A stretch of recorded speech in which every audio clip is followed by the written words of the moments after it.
C'est pour ça d'ailleurs que moi, personnellement, je m'investis dans mon travail de représentante de la Palestine, et j'insiste, Palestine, pas autorité palestinienne. Pourquoi? Pour régler la question en 2 secondes. L'autorité palestinienne est née en 1993. L'OLP est née en 1964. L'OLP représente tous les Palestiniens, qu'ils soient dans la diaspora, dans les camps de réfugiés, en Cisjordanie, à Gaza, à Jérusalem. Et donc, c'est le représentant de tous les Palestiniens. Et il a acquis le statut du représentant unique et légitime du peuple palestinien après une grande lutte, parce que certains pays arabes préféraient que nous soyons représentés par M. Bachar al-Assad ou M. Abdel Nasser, ou le roi de Jordanie. Et donc, nous avons décidé en 1964 de créer un organisme qui représente directement les Palestiniens, un mouvement national palestinien et pas ni un mouvement national arabe, ni un mouvement national pan-islamiste. Et donc, je pense que c'est très important de comprendre que lorsque vous dites que moi je représente l'autorité, ce qui d'ailleurs n'est pas malheureusement dans les accords d'Oslo, parce que dans les accords d'Oslo, il n'y a pas de diplomatie palestinienne. Vous me réduisez uniquement à représenter les habitants de Cisjordanie et de Gaza, même pas de Jérusalem-Est, puisque Jérusalem-Est, comme je vous ai dit, n'est pas considéré un territoire autonome, il est considéré un territoire dont le statut sera négocié à la fin des négociations. Et donc vous me tronquez de ma représentativité au niveau des Palestiniens.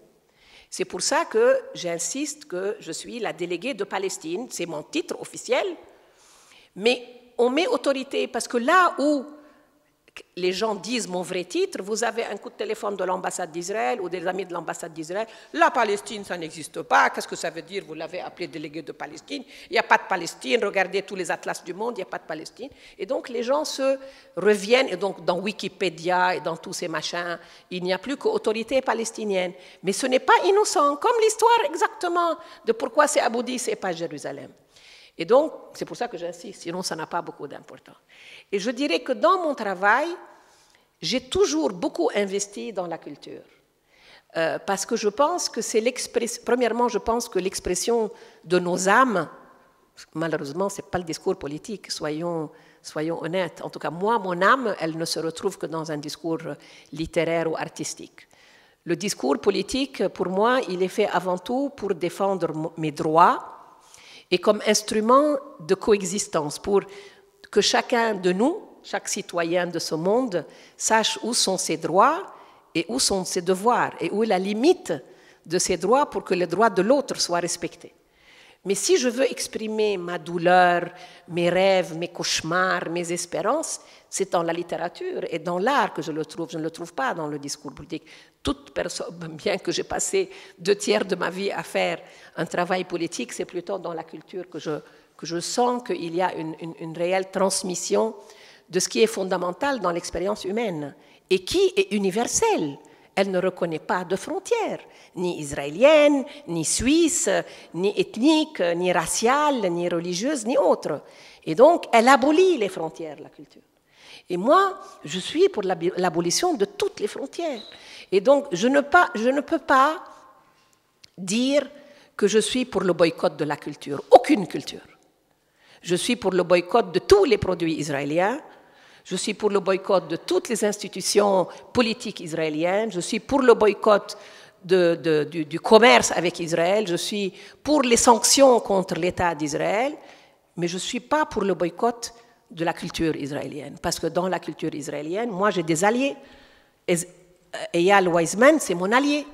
Il est important pour moi, comme Sandy Hilal. Il m'a ouvert des chemins de réflexion, il m'a aidé à surmonter mon désespoir, lui comme d'autres, comme les poètes, comme les écrivains, comme les urbanistes, comme les militants politiques. Et donc, moi je dirais que la culture est essentielle pour une forme de réconciliation avec notre humanité. Et moi, je ne veux pas mettre à l'extérieur de l'humanité tout le peuple israélien. Parce qu'aujourd'hui, il est dirigé par un fasciste raciste qui s'appelle Netanyahou. Donc c'est lui que je veux boycotter, c'est lui que je veux combattre, c'est ses instruments, ce sont ses mécanismes, et je veux construire des ponts avec ceux qui, en Israël, veulent construire des ponts avec moi. Alors, pourquoi le gouvernement suisse décide... Ça dépend avec qui il fait son festival israélien. S'il le fait uniquement avec les institutions officielles, le 3/4 des artistes israéliens ne veulent pas travailler avec les institutions, pour les mêmes raisons que j'ai dit, parce qu'ils considèrent que leur État a une politique coloniale, expansionniste, non démocratique, de négation du droit des Palestiniens à exister. On peut faire des festivals, si les autorités suisses veulent prendre la peine, avec autre chose que l'ambassade d'Israël. Moi, les artistes israéliens que je connais n'ont jamais voulu faire quoi que ce soit avec leur ambassade, parce qu'ils disent qu'ils sont instrumentalisés. Et il y a assez d'artistes rebelles en Israël pour que ce soit avec eux que vous fassiez un travail de connaissance et d'exposition des différentes expressions culturelles israéliennes. Et je trouve que c'est essentiel, lorsqu'on dit aujourd'hui qu'on s'intéresse aux révolutions tunisiennes, égyptiennes, yéménites et syriennes et libyennes, puisqu'on est débarrassé de Kadhafi, de s'intéresser aussi à la culture de ces pays. Et moi, je pense que c'est très important. On discutait avec Anne combien on était choqués qu'il y a déjà 3 semaines, nous avons vu un reportage à la télévision française où un avion entier d'hommes d'affaires français, accompagné par M. Pierre Lelouch et le président de l'Institut du monde arabe, M. Muselier, partait signer des contrats pour la reconstruction de la Libye.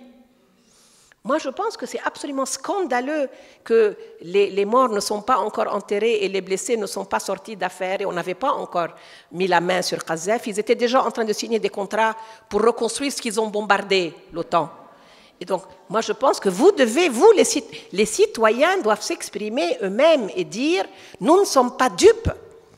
Et donc, nous voulons réellement établir des relations, non seulement avec le Conseil de transition, mais avec les artistes, avec les écrivains, avec les intellectuels, avec les musiciens, avec les associations, parce que je pense que c'est là réellement que réside la vraie expérience humaine qui peut construire des nouveaux rapports entre le nord européen et le sud de la Méditerranée. Et je pense que ce n'est pas seulement propre aux Israéliens, aux Palestiniens, mais à toutes les cultures riveraines de la Méditerranée.